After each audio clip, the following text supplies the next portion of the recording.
రొట్టె చేయని వాళ్ళు కూడా ఈజీగా ఎలా చేయాలో సింపుల్ ప్రాసెస్లో ఇప్పుడు చూద్దాము.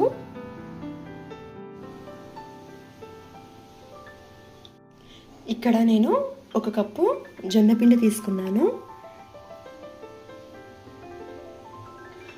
1 కప్పు పిండికి 1 కప్పు వాటర్, సేమ్ 1కి 1 తీసుకోవాలి, ఎక్కువ తీసుకోవద్దు.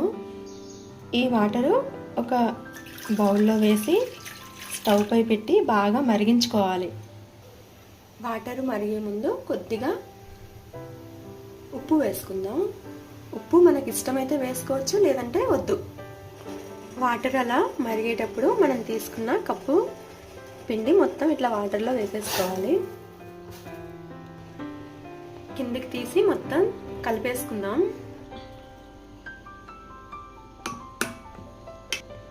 కలిపాక మొత్తం ఇలా అవుతుంది. ఇప్పుడు ఈ పిండి మొత్తం ఒక 10 మినిట్స్ మూత పెట్టేసి వదిలేయాలి. 10 మినిట్స్ అయ్యాక ఓపెన్ చేసి మొత్తం ఒక ప్లేట్లో తీసుకొని మనం రొట్టె పిండి ఎట్లా తడుపుకుంటామో అట్లా మొత్తం కలిపేసుకుందాము.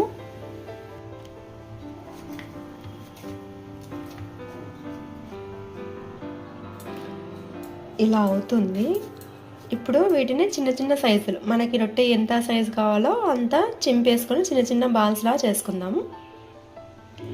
ఇక్కడ నాకైతే 5 రొట్టెలకైనాయి మొత్తము.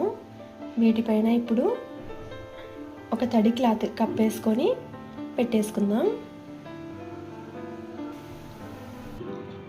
ఇలా చేసుకున్నాక కొద్దిగా పొడిపిండి వేసుకొని ఇలా అన్నీ చపాతీలాగా సాఫ్ట్గా నిదానంగా తిక్కేసుకోవాలి. మరి గట్టిగా అంటే చినిగిపోతాయి. లైట్గా ఇలా ఇలా అంటూ నిదానంగా ఇలా చపాతీలు మనం ఎట్లయితే చేస్తామో అలా చేయాలి. మొత్తం ఇలా వచ్చింది. ఇప్పుడు అన్నీ తిక్కుకొని కూడా కాల్చుకోవచ్చు, లేదా ఒకటి వెనకాల ఒకటి కూడా కాల్చేసుకోవచ్చు. మీకు ఒకవేళ ఈ రౌండ్ మీకు నచ్చకపోతే ఒక ప్లేట్ తీసుకొని కట్ చేసి కూడా కాల్చుకోవచ్చు. చేతుల్లో కూడా ఇలా తీసుకున్నప్పుడు చాలా ఈజీగా వచ్చేస్తాయి. ఇలా అన్నీ తీసుకొని ఒక ప్లేట్లో వేసుకోవాలి అంతే. ఇంకా పిండి ముద్ద తీసుకున్న ప్రతిసారి ఇలా బాగా ఇలా అని చేయాలి, లేకపోతే డైరెక్ట్గా చేస్తే అవి ఏమైతాయంటే చుట్టూ క్రాక్స్ వస్తాయి రొట్టెలకి. ఇలా అన్నీ ఒక ప్లేట్లో వేసుకున్నాను. ఇప్పుడు నెక్స్ట్ కాల్చుకుందాం ఒకటి వెనకాల ఒకటి. స్టవ్ వెలిగించి పెన్నం హీట్ అయ్యాక ఇలా వేసుకోవాలి.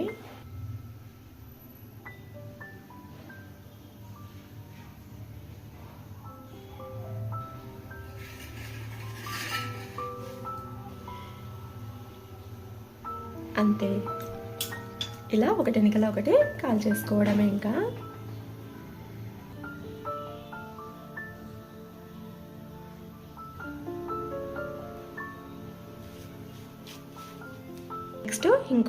నెక్స్ట్ ఇంకో రొట్టె వేసుకుందాము.